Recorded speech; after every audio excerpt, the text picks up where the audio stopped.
Wines కాల పరిమితి పెంచలేం. చట్ట సవరణ లేకుండా మూడేళ్ల పొడిగింపు సాధ్యం కాదు. రాష్ట్ర ప్రభుత్వానికి సలహా ఇచ్చిన న్యాయ నిపుణులు. దరఖాస్తు రుసుము మాత్రం 3 లక్షలకు పెంపు. త్వరలో నోటిఫికేషన్ జారీ. ఏడాది 30తో ముగియనున్న గడువు. అంటే మనకు ముందు చూపు బాగుంది. మందు చూపుతో పాటు ముందు చూపు బాగుంది రాష్ట్ర సర్కార్కు. ముందు చూపు ఎందుందో మందు చూపు కూడా ఉన్నది. అరే సర్వనాశనం అవుతున్నారు నాయన మందు చేపట్టి. చిన్న పోరగాళ్ళు అడిక్ట్ అవుతా ఉన్నారు.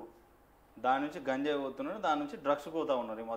మహిళా మనులు కూడా చాలా మంది బీర్లకు అలవాటు అవుతా ఉన్నారు, మందుకు అలవాటు అవుతా ఉన్నారు. మొన్న మెడికల్ కాలేజ్లో నిన్న మెడికల్ కాలేజ్లో దొరికిన గంజాయి సేవిస్తూ డ్రగ్స్ సేవిస్తూ మెడికల్ కాలేజ్ పిల్లలు వాళ్ళు 2 ఆడపిల్లలు ఉన్నారు. సర్వనాశనం అవుతుంది వ్యవస్థ. ఈ తాగుడి వాడు మళ్ళీ లొల్లులు, సంపుకునుడు, హత్యలు, ఆత్మహత్యలు, లైంగిక దాడులు. వైన్స్ కాల పరిమితి పెంచలేం.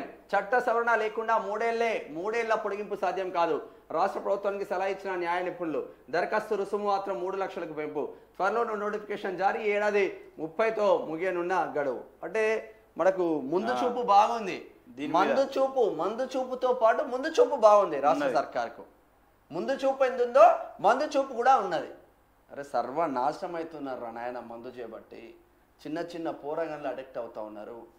దాని నుంచి గంజాయి పోతున్నారు, దాని నుంచి డ్రగ్స్ పోతా ఉన్నారు. మహిళా మనులు కూడా చాలా మంది బీర్లకు అలవాటు అవుతా ఉన్నారు, మందుకు అలవాటు అవుతా ఉన్నారు. మొన్న మెడికల్ కాలేజ్లో నిన్న మెడికల్ కాలేజ్లో దొరికిన గంజాయి సేవిస్తూ డ్రగ్స్ సేవిస్తూ మెడికల్ కాలేజ్ పిల్లలు వాళ్ళు 2 ఆడపిల్లలు ఉన్నారు. సర్వనాశనం అవుతుంది వ్యవస్థ. ఈ తాగుడి వాడు మళ్ళీ లొల్లులు, సంపుకునుడు, హత్యలు, ఆత్మహత్యలు, లైంగిక దాడులు.